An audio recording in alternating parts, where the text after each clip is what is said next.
Corvos trazem alimento para o profeta todos os dias, 2 vezes por dia. E depois que a água do riacho esgota por falta de chuva, Deus o manda à casa de uma mulher viúva, que não tem nada para comer, e Deus o sustenta através dessa viúva muito pobre.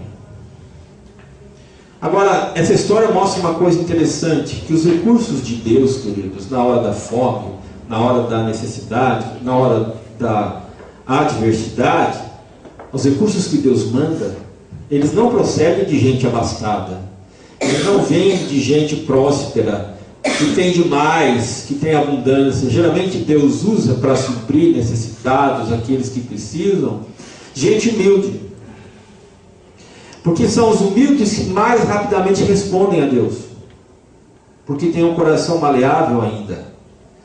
Gente que, como uma viúva, mal tem para comer e para dar para o filho dela. E no reino de Deus é sempre assim que funciona. Todas as promessas de Deus, todas as provisões de Deus, elas são enviadas por meios inesperados. Deus usa corvos. Um meio não convencional, absolutamente estranho, para suprir a fome de um profeta. E depois, Deus manda esse profeta para a casa de uma viúva, que seria até, de uma maneira racional, ler isso, de maneira agressiva. Uma mulher que mal tem para comer, o profeta chega lá e fala assim: antes de você fazer comida para o teu filho, faz um bolinho para mim e traz para eu comer. Parece meio cruel, egoísta. Eu sei que teu filho está com fome, você também, mas primeiro faz um bolo para mim, para eu comer o bolo, para depois você fazer para o teu filho. Mas no reino de Deus, queridos, é assim que funciona. Porque os humildes que Deus usa para suprir é que ainda tem um coração cheio de empatia.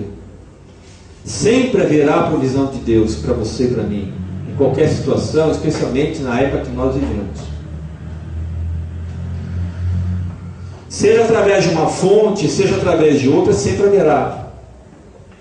É o que a gente acabou de ouvir na música: o Senhor é meu pastor, nada me faltará. E quando a gente olha para essa história do profeta, a gente aprende 3 lições muito práticas. A primeira delas é que Deus usa meios sobrenaturais para nos suprir. Quando você imaginar que você não terá como sobreviver a qualquer crise, dificuldade, luta, adversidade, você tem que saber, em primeiro lugar, que se for necessário, Deus vai usar meios sobrenaturais para suprir você. E Deus usa com o profeta, o texto diz que os corvos traziam comida para ele, de manhã e de tarde.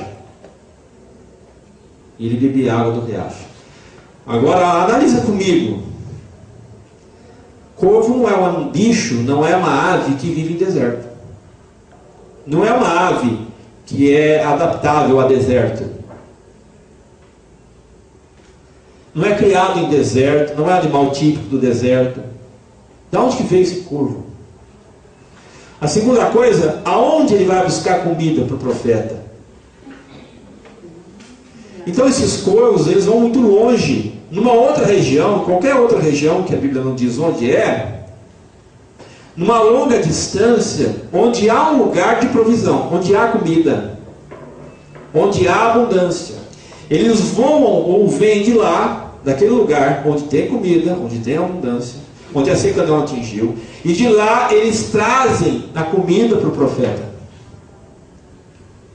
E aí você aprende uma lição muito prática, porque quando nós enfrentamos a nossa crise, a nossa luta, a nossa dificuldade, a nossa adversidade, nós imaginamos que a nossa luta, crise, dificuldade e adversidade está acontecendo só na nossa região geográfica. E se está acontecendo só na nossa região geográfica, no nosso entorno minúsculo, pequeno, nós tendemos a olhar a nossa situação como uma situação insolúvel. Nós não vamos sair disso. Porque olhando aqui, daqui não sai nada. Mas nós temos que olhar essa questão de maneira transcendente para perceber que os recursos de Deus estão espalhados por todos os cantos da terra. Em todos os lugares, para muito longe, além do lugar onde nós estamos vivendo e passando o que passamos. É lá de longe que os corvos vêm. É lá de longe que eles trazem comida. É de onde tem. E de onde tem é que Deus traz para quem não tem. E isso é uma coisa maravilhosa, porque com certeza será de fontes não eventuais, não usuais, não imaginadas, que virá o seu socorro e o meu, e a nossa provisão. Quando você se sentir, então, em completo estado de ausência, de abandono, quando a sua fonte secar, quando você achar que daqui não sai nada, lembre que Deus pode usar qualquer meio, inclusive sobrenatural, para trazer de longe aquilo que falta para você. Por quê? Porque o Deus que nós cremos é o Deus que criou um universo muito enorme.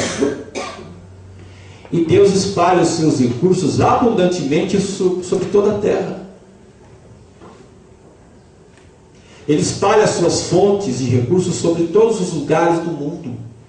E onde quer que haja recursos, é de lá que virá provisão para você.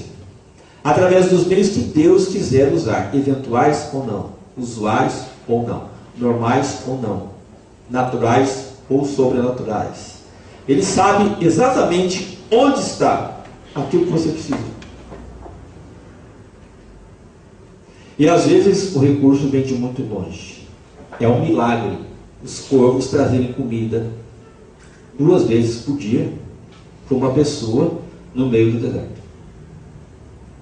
Mas isso mostra que Deus age por meios naturais ou sobrenaturais, no caso, quando é preciso. Qual é a conclusão disso, queridos? Deus convida a você e a mim a descansarmos a nossa mente na certeza de que nossas necessidades serão sim supridas por Ele. Ele usará o que for preciso, Ele usará o que for necessário para fazer isso por você. Eu me lembro de um amigo que eu conheci em 1994. Conversei ontem com uma família sobre isso. Que tinha uma pequena empresa que quebrou na famosa virada do URV, né? Lembra da URV? Cruzado, URV Real? Ele investiu muito alto e quebrou nessa virada. E aí nós conversamos bastante, oramos muito. E era uma época em que o país estava mais ou menos como está hoje, se não pior, financeiramente. Ninguém comprava, ninguém vendia. A coisa parou. Ele tentou vender todos os bens que ele tinha, sua casa, porque ele endividou a ponto de uma dívida de 300 mil reais no banco. Fora outras dívidas que ele tinha na praça. E eu me lembro que nós oramos muito, conversamos bastante. E eu disse para ele, olha, eu não sei de onde vai vir o recurso, mas eu acredito que Deus, que criou o universo, que criou a terra, que criou a vida na terra e o universo do nada, né? No princípio criou Deus os céus e a terra. Ele não usou material pré-existente, né? Se você olhar o relato de Gênesis no hebraico, eu tive a bênção de poder estudar o hebraico, e a palavra criar vem de um verbo hebraico que significa criar do nada, sem material. Deus criou a coisa pela palavra dele, dando ordens. Então Deus não usou alguma coisa que já havia lá na terra, no universo, para criar o universo. Deus criou as coisas pela palavra de ordem dele, e a coisa foi acontecendo. Eu disse para ele, eu acredito em Deus assim, que cria coisas do nada, que supre coisas do nada, é só ele dar ordem que acabou. E a gente foi orando. Eu lembro que, para encurtar bastante a história, em 1 ano Deus supriu a necessidade dele, ele tirou a empresa da concordata. Só que ele devia 70 mil reais na praça, e uma vez, um certo dia, uma irmã dele, que nem sabia do que estava acontecendo, porque ele não ligou para ela, ligou para ele e disse, olha, eu acabei de vender um apartamento no Guarujá, Tem 50 mil na sua mão, se você quiser está aqui, pode usar, depois você me compra um outro. Ela não sabia da história. Veio de longe. De gente inesperada. Deus age assim o tempo todo, queridos. Seja qual for a situação, necessidade, Deus há de trazer recursos para você. Deus há de suprir o que você precisa. No seu deserto, na sua necessidade. Deus usa meios sobrenaturais, se for preciso, para nos suprir. Mas, Deus pode também, em segundo lugar, usar meios naturais para nos prover. Depois que o riacho secou, por falta de chuva, Deus disse para Elias: vá para Sidom e permaneça lá. Eu já instruí uma mulher que mora lá a providenciar comida para você. Eu já falei com uma viúva. Não é tremendo isso? Deus disse: pode ir para Sidom. Eu já conversei com uma viúva, ela já escutou minha voz, ela vai te abrigar na casa dela e ela vai dar comida para você. A questão é a seguinte: ser viúva naquele período era uma situação insuportável, porque além da vergonha pública, não havia ninguém que ajudava viúvas, ou que tivesse compaixão de viúvas. Então o profeta vai até a casa dela para buscar abrigo, para buscar comida, para buscar sustento. Engraçado, Deus poderia ter enviado Elias para a mulher mais rica da cidade, ou para algum homem latifundiário da cidade. Ele manda o profeta para uma miserável que mal tem o que comer. Por que Deus manda esse profeta para uma mulher miserável que mal tem o que comer para ela e para o filho, e não manda para um grande latifundiário que tem muito? Na minha opinião, é que é pouco provável que os ricos escutem Deus para ajudar os necessitados, mais pobres, carentes, desabrigados. É pouco provável que os ricos escutem. Deus vai falar com quem escuta. E outra coisa, só é capaz de se importar, se condoer, ter compaixão, ter empatia, quem já passou pela mesma situação, não é? Uma viúva sabe o que é ter fome, uma viúva sabe o que é padecer necessidade, uma viúva sabe o que é ser desamparada pelas pessoas. Ela sabe, ela passou por essa dor. E quem passou por essa dor tem compaixão de quem está passando. Então, na verdade, as pessoas só ajudam as outras quando elas passam na pele aquilo. Elas só vão se identificar e ajudar se elas passaram por algo semelhante. Senão, não. Só tem empatia alguém que passou pela mesma situação. Então a viúva abriga o profeta faminto, porque ela sabe que é passar fome. E ela deve ter pensado: onde come 2, come 3. E quando ela partilha os seus recursos, que são quase nada, os recursos que são quase nada, não só dão, mas multiplicam.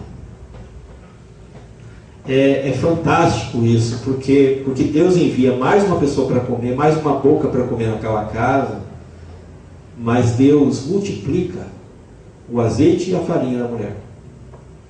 Quando ele chega lá, o profeta, ela diz: olha, só tem mais esse punhadinho, eu vou fazer hoje a comida, amanhã eu não sei o que vai acontecer, a gente vai morrer. Quando o profeta chega, não deixa de haver farinha e não deixa de haver azeite na botija, enquanto ele mora naquela casa. É claro que você, a essa altura, vai se lembrar daquele garoto, né? Quando Jesus estava ensinando uma grande multidão, e o pessoal não ia embora, começou a juntar gente, 5.000 pessoas ouvindo Jesus no deserto, num lugar deserto. Os discípulos começaram a olhar o relógio, falaram: está ficando tarde, esse pessoal vai ficar com fome, onde nós vamos providenciar pão para essa turma? Jesus vira para eles e fala assim: se virem, em outras palavras, né? Se virem, tem vocês comida para eles comerem. Aí eles dizem assim, olha, a gente procurou no meio aí, só tem um garoto. E aconteceram vários milagres nesse relato da multiplicação dos pães, né? Vários milagres. Primeiro que Jesus pega um pedaço de pão, 5 pães e 2 peixinhos, ele começa a quebrar, partir e distribuir. E vai distribuindo, e o povo vai comendo e não acaba, aumenta. É um princípio, né? Quem partilha tem para si e para os outros. Não lhe falta. Isso é bíblico. Quem partilha o que tem, terá sempre e nunca lhe faltará. Mas o grande milagre que aconteceu também aqui é esse moleque, que eu não sei nem o nome, que a Bíblia não diz, que a mãe dele falou assim, ó filho, eu vou te pôr aqui no lanchinho 5 pães e 2 peixinhos. É para você. Né? Esse moleque podia ter pego aquele saquinho de pão, um peixe, e na hora que os discípulos começaram a dizer, alguém tem um pouco de comida aí? Ele podia ter sumido para trás de uma árvore, ou subido na árvore, falando, daqui, vou doar nada, vou dividir nada, vai dar para mim, vou comer o meu, e acabou, né? Como é que vai dividir o que ele tem com os outros? Ele vai lá e dá os 5 pães e 2 peixes. Isso é um milagre. E aí Jesus dá graças, e ainda depois da multidão se alimentar à vontade, sobram, diz a Bíblia, 12 cestos cheios de pães e peixes. Então, quando nós repartimos o que nós temos, dá para nós, dá para os outros, nada nos faltará. Amém. Nós vamos provar a bênção contínua de Deus sobre aquilo que nós doamos. O que nós aprendemos com essa viúva, desse ato de obediência a Deus, é a confiança que ela deposita que Deus suprirá para ela e para quem quiser, ou para quem precisar. Ela não tem medo de partilhar o pouco que ela tem. E quando ela partilha o pouco que ela tem, nada lhe falta. Deus age tanto por meios sobrenaturais como por meios naturais. Então deixa eu dizer para você, existem períodos no país, na nação, e você está acostumado a ver isso, né? Essa crise que a gente está vivendo aqui não é nada nova, né? Pode ser nova para quem tem 15, 16, 20 anos. Mas essa crise que a gente está vivendo, a gente já viveu outras no país. Há períodos no país em que nós temos bastante para nós, onde até sobra. E a gente vai acumulando, como um meio de previdência para as incertezas do amanhã. Já que a gente vive num país que não é estável. Não é? Quem vive no Brasil sabe que o Brasil não é um país estável, nunca foi. Pelo menos até agora nunca foi. Então, quando há demais, as pessoas guardam como previdência para o dia seguinte, para o dia de amanhã. Mas seja no momento, queridos, de grande abastança, seja no momento de crise econômica como agora, Deus sempre vai mobilizar alguém para ajudar a estender a mão. Ele sempre faz isso. Às vezes ele usa até viúvas, às vezes ele usa até desconhecidos para fazer isso. E algumas coisas práticas a gente aprende. A primeira delas é confiar que Deus nunca nos deixará desamparados no momento da escassez. Se nós vivemos um momento de escassez, é o momento de orar e confiar que Deus vai nos suprir. Se nós vivemos no momento de abastança, também temos que aprender a lição de repartir ou de partilhar para quem precisa no momento mal. Mas, como eu disse para você, só é solidário quem já passou pela mesma situação e pela mesma experiência. E a terceira verdade que a gente aprende com o texto é que toda crise tem prazo para acabar. E isso é maravilhoso a gente aprender com Elias. Lá no capítulo 18:1, depois de muito tempo, no 3º ano da seca, veio a palavra do Eterno a Elias: apresente-se ao rei Acabe, porque vou fazer chover sobre a terra.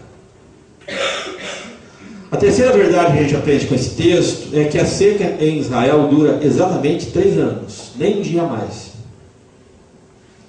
E no 3º ano, Deus vai chover muito, copiosamente. A agricultura volta, a ser o motor da economia, os campos produzem bastante, os pastos verdes para o gado, a produção cresce e abastece toda a nação de novo, a prosperidade volta ao país. Isso mostra que os momentos difíceis não duram para sempre. Não duram. Não tenha medo desse momento que o nosso país enfrenta. Não tenha medo de que isso não vai acabar. Vai acabar. Momentos maus não duram para sempre. Isso seja com uma pessoa, seja com uma família, seja com uma nação. Há prazo para momentos maus acabarem. Há um instante em que a crise vai diminuindo, desaparecendo e vai dando de novo lugar a um tempo de fartura. Você já viu isso no Brasil? O que era o Brasil antes do Plano Real? Você sabe. Eu não preciso dizer para você, é só ver a história. Momentos de crise vêm, passam, depois vem momentos de prosperidade, depois momentos de crise, e é assim. Então o que nós temos que aprender com Elias é que as circunstâncias da vida, elas se alternam o tempo todo. E nós temos que aprender com isso. Que nenhum mal, que nenhuma dificuldade, que nenhuma dor tem o poder de perpetuidade. Nada que nos faz mal. Nenhum mal é eterno.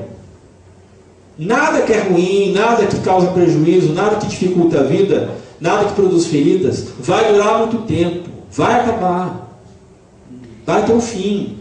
E a melhor prova disso é a própria história. Tanto a história das nações, como a história bíblica. Imagine você, eu vou citar alguns ditadores do mundo, das épocas, só para falar de alguns, porque tem muito mais na lista. Todos eles imaginaram que podiam e iriam dominar o mundo. Né? Hitler, Stalin, Mussolini, Idi Amin, Augusto Pinochet, o Gaddafi.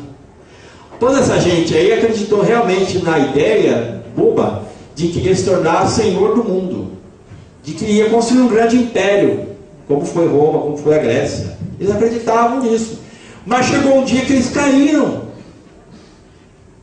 Foram removidos, sumiram, mataram eles. Ou eles se mataram, né? Agora, quando a gente vai para a história bíblica, é a mesma coisa. A gente encontra provas irrefutáveis de que sofrimento não tem o poder de continuar na nossa vida de maneira incontrolada. E tem mais. Se você conhece a Bíblia, você conhece qual é o fim do mal?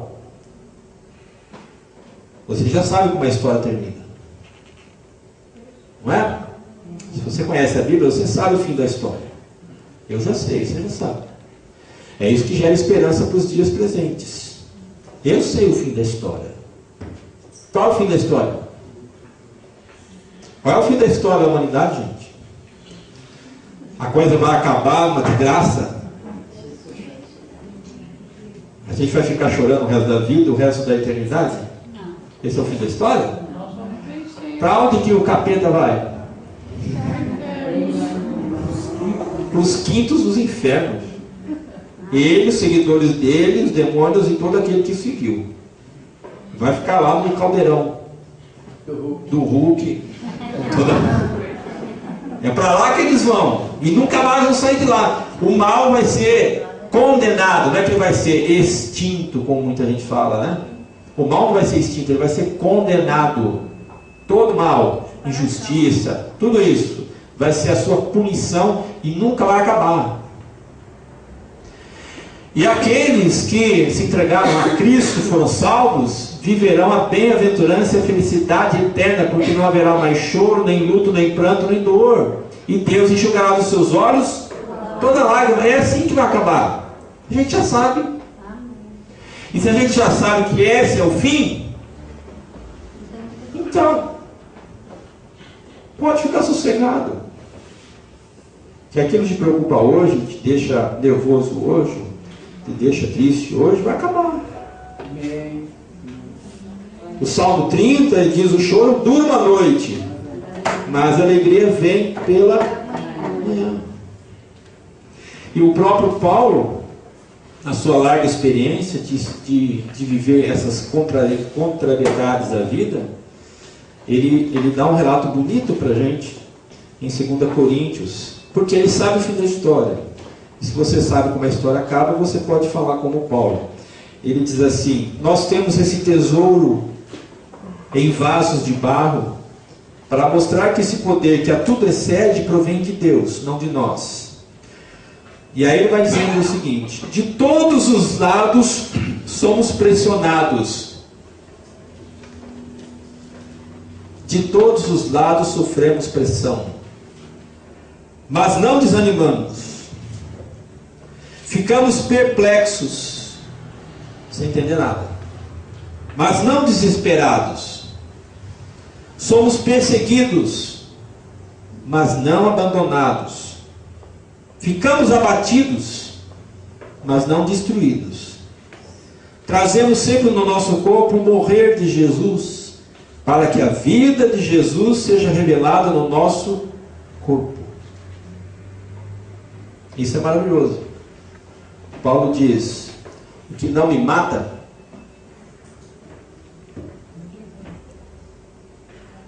o que não me mata, me torna mais forte. Então, um dia, a escassez, a falta, a carência, a ausência, a solidão terão fim na sua vida. Nada dura para sempre, você sabe? Nada. Nada é eterno a não ser nossa alma e o próprio Deus. Mas nada dura para sempre. Isso aí inclui a dor, a carência, a ausência, a solidão, o sofrimento. A seca um dia acaba. Vai chover de novo. É isso que a gente aprende com o profeta Elias. Nessa manhã, então, lembre dessas 3 verdades. Deus usa meios sobrenaturais, inesperados para nos suprir. Você não tem ideia de quem Deus e de como Deus pode fazer para socorrer, para levantar você. Ele pode usar o que Ele quiser. Pode usar ímpios, pode usar crentes, pode usar corvos, pode usar quem vai usar. Deus usa até meios sobrenaturais para suprir você. Acredite nisso. Não entre em desespero e pânico. Deus vai suprir você. A segunda verdade é que Deus também usa meios naturais do cotidiano para nos ajudar. E toda crise tem prazo para acabar. Tem prazo de validade. Seja no país, seja na sua vida pessoal, familiar, tem um prazo. Vai acabar isso aí.